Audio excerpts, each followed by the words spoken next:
1, 2, 3.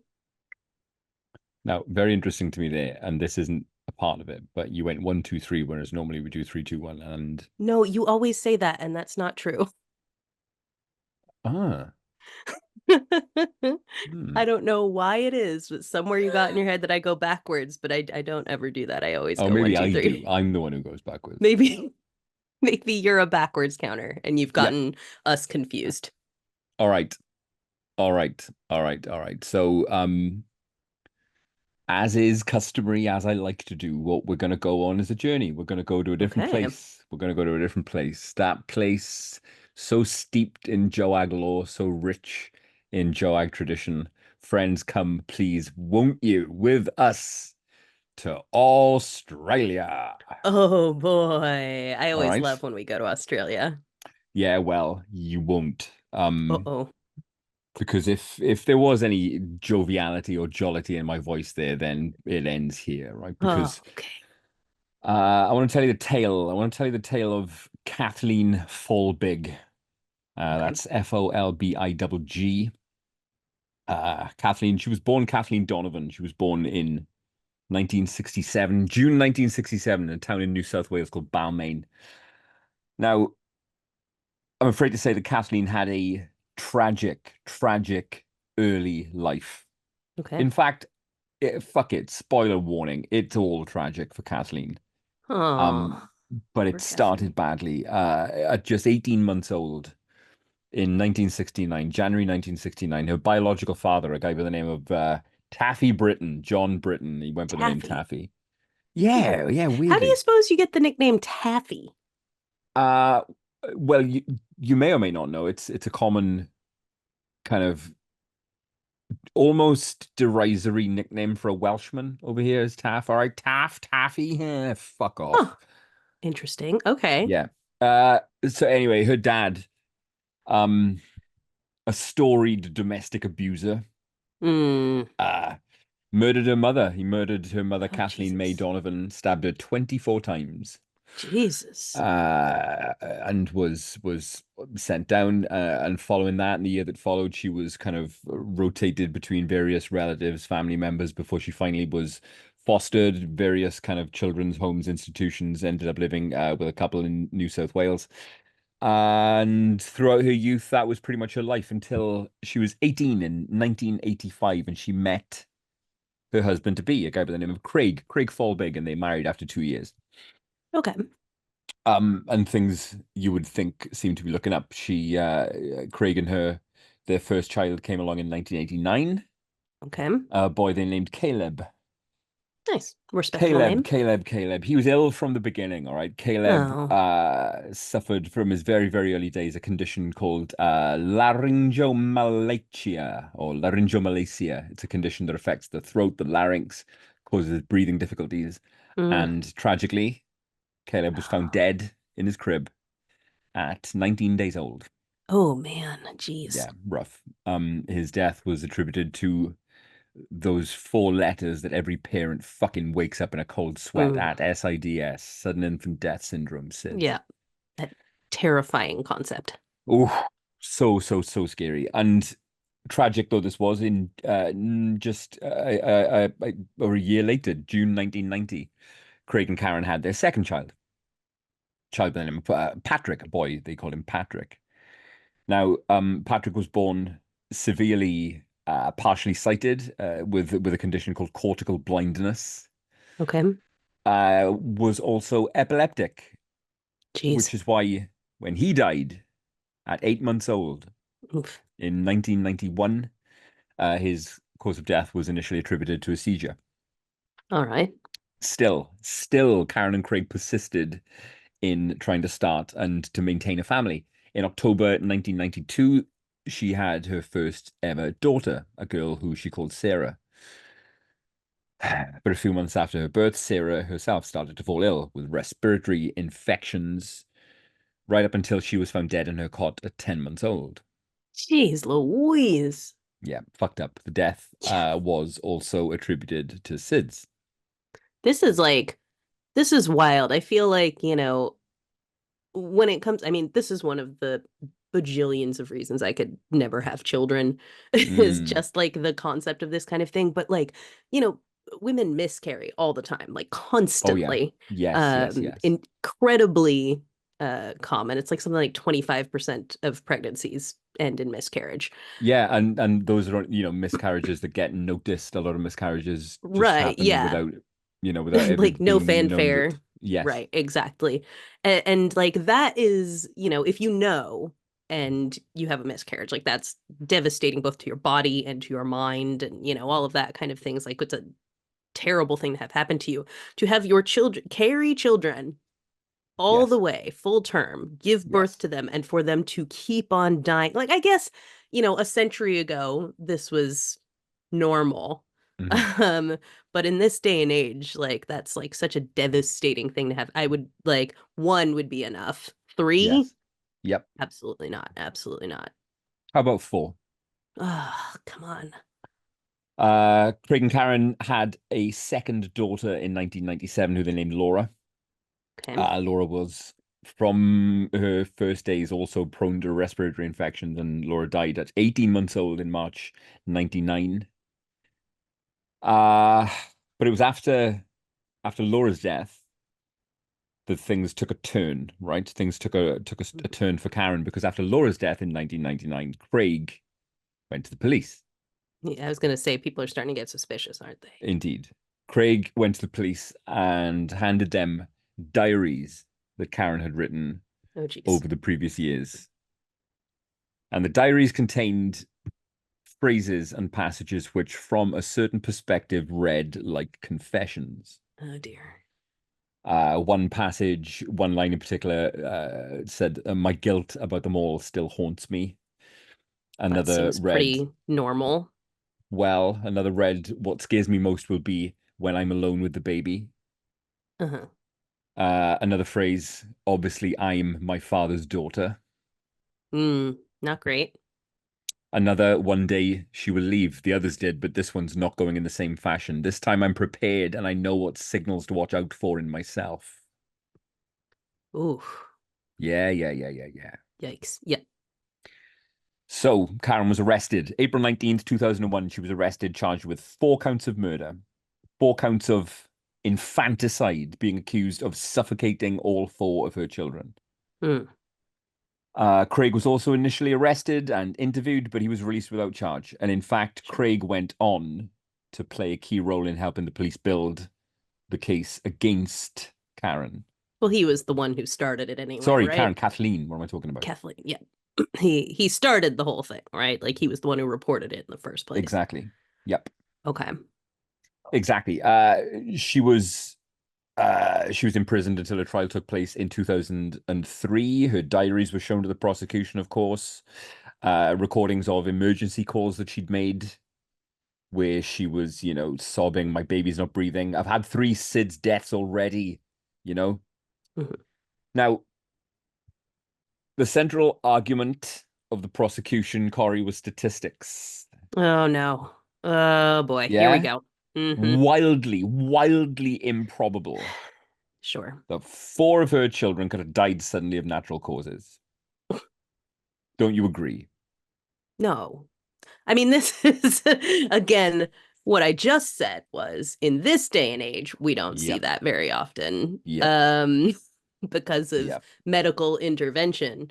Yep. The idea of an entire family of children being born with similar things and dying. I always say it's like, my dad was one of 11 and they all lived to adulthood, and that was like unheard of. That, yeah, Like yeah, it's yeah. insane. That's statistically All 11. unlikely. That's statistically unlikely that all of them lived that long, being Yeah. born from like, the early 40s on. So I'm not convinced yet. I'm gonna need more.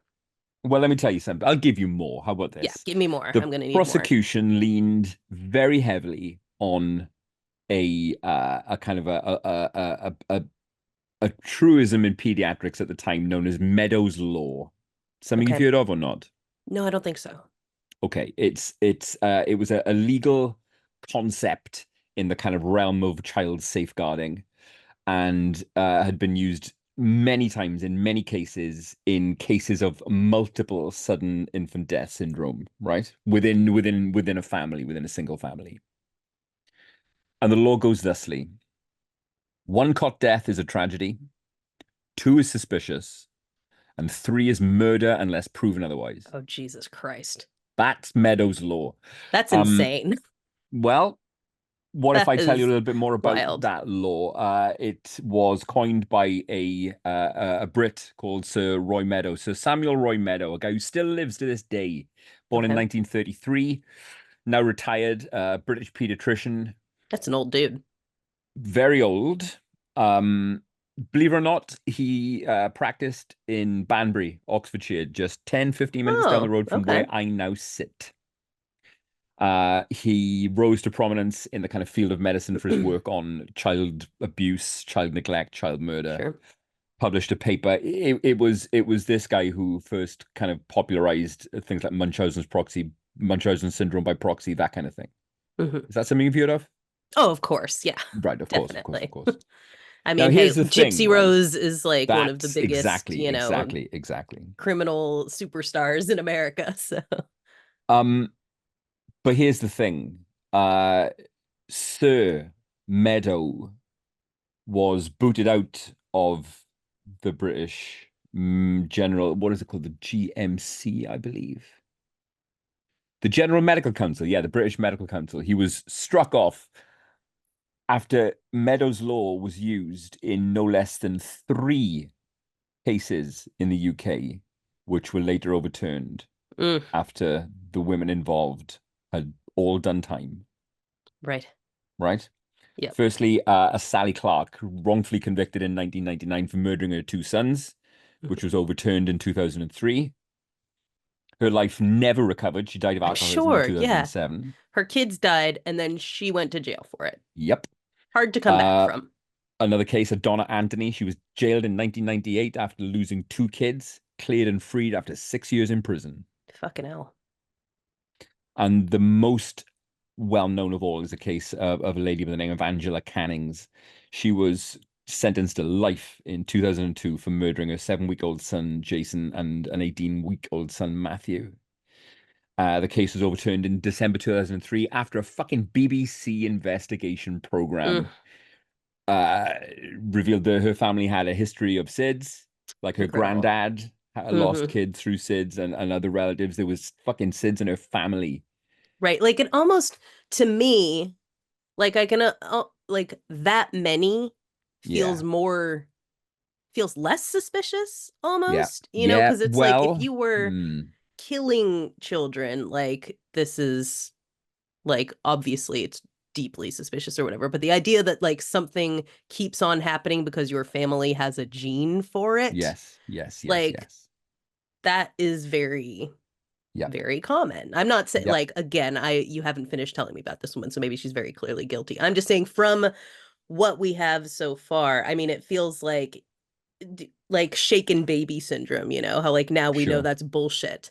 And so many parents were, under suspicion or jailed or things like that for Mm. shaken baby syndrome. That's literally not a thing. It's not Yes. real.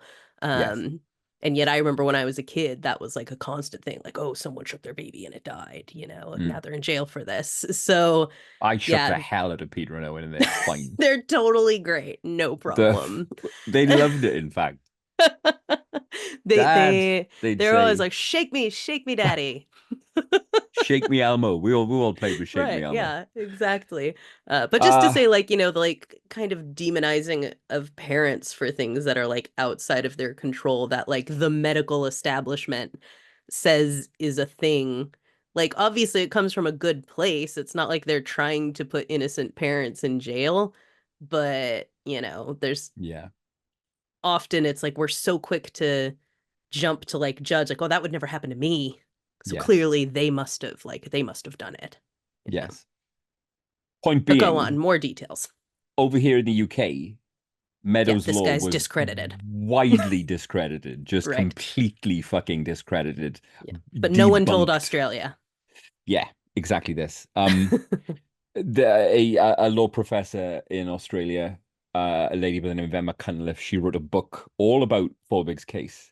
And to quote her, Meadows' law was heavily challenged by medical research, always at odds with the principle that the state bears the burden of proving crime beyond a reasonable doubt.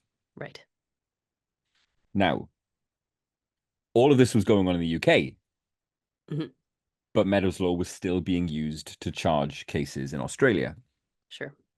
which is why after a 7-week trial, where Craig was fucking vehemently convinced of her guilt, uh, she was initially sentenced to 40 years in jail Oof. with a 30-year without parole. That was appealed. That was brought down to 30 years with a non-parole period of 25 years, and she maintained her fucking innocence the entire Sure. time. Hmm. In contrast with Craig, right? Outside the fucking court to reporters, Craig says, My most humble thanks go to 12. My most humble thanks go to 12 people who I've never formally met, who today share the honor of having set 4 beautiful souls free to rest in peace. He went his whole life maintaining her guilt, right? Craig, Okay. to his dying day, he died early this year. He only died in March this year. Okay. And Probably not that old, right? I'll look it up. I'll look it up. I I'll mean, she return was back. born in like 67, you said, so, Yes. they're not that old. No, not at all.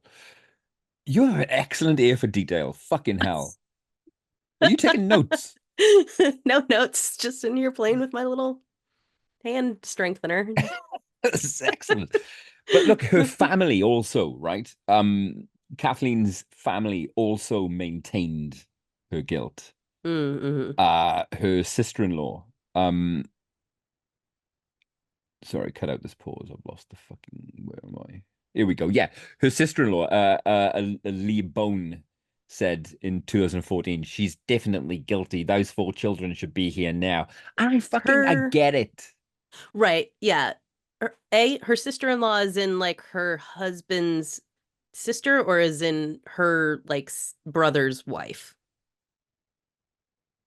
Bear with, because I can answer that question. I only asked, you said like her family, and so I'm like, I mean, if it's like the angry husband's sister, then like Then that makes obviously, sense, doesn't it? you know, Yes.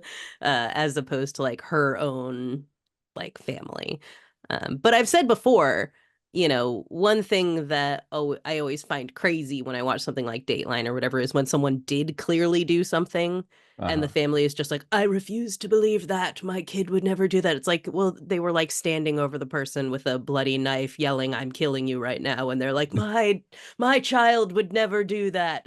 So there's a part of me that when like the family, you know, does understand the person's guilt, that's like, well, good for you. Unless they're not guilty. But Unless they aren't guilty, of course. right. Um, so look, obviously the media completely fucking went nuts, tore it to Oh shreds. She yeah. was called Australia's worst female serial killer, and she Hmm. began serving out her sentence. Her family completely turned her back on her. But all the while, on the outside, there was grassroots kind of movement, or her longtime friends stuck with her, school friends stuck with her, and there were campaigns. There were campaigns for a case to be reopened, which it was, right, in 2017. Okay. New South Wales governor, a guy by the name of David Hurley, he received a petition to review her convictions. Uh, and in 2018, right, evidence was found that 2 of Folbigg's daughters carried a genetic variant that could well have led to their deaths of natural causes. Wow. Yeah. In addition to other testimony that Laura, her daughter, could have died from something called myocarditis, which is a heart inflammation Right. that can Yep. also cause sudden infant death. The first Um, one like actively had a breathing tube problem. yes, yes, indeed. Yes, indeed. And 2 of her daughters, Sarah and Laura, they had a mutation in one of their genes in the CARM2 gene, called CARM2G114R. Super rare genetic mutation occurring, get this, in 1 in 35 million people.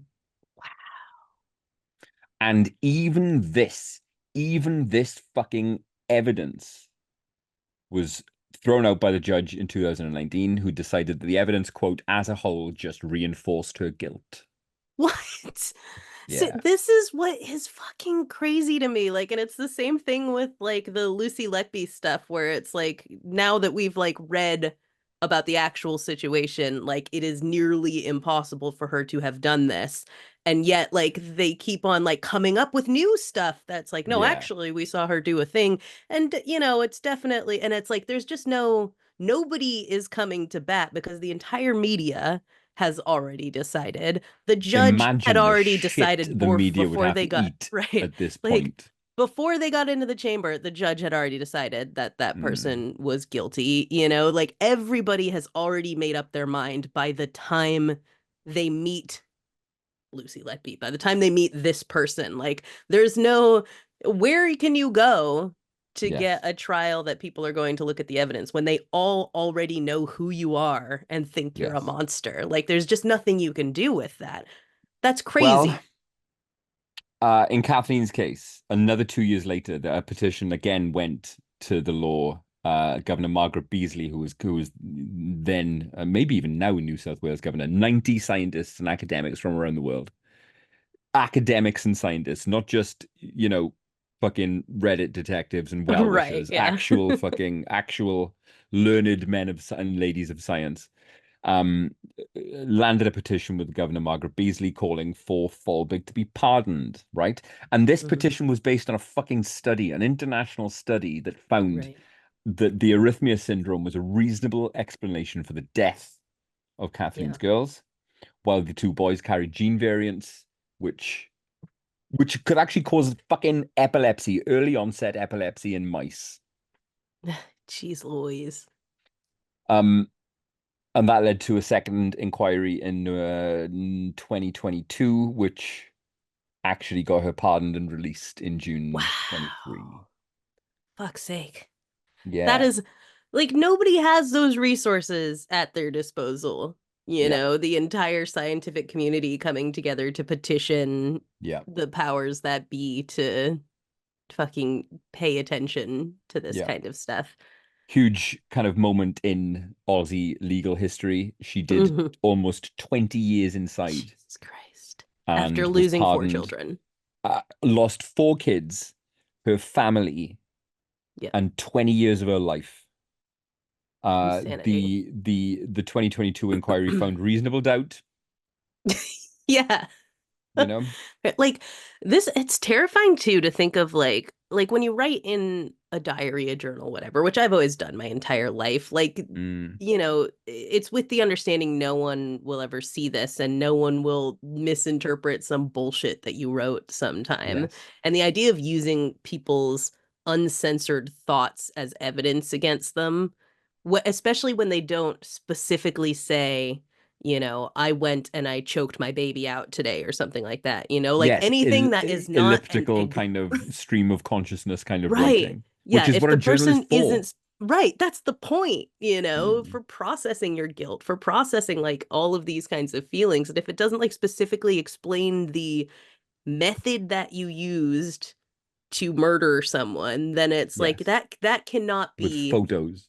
right. Yeah, right. Like that can't be the evidence unless that's on top of a whole chain of physical evidence. You can't use someone's ramblings Yeah, as the primary evidence against them.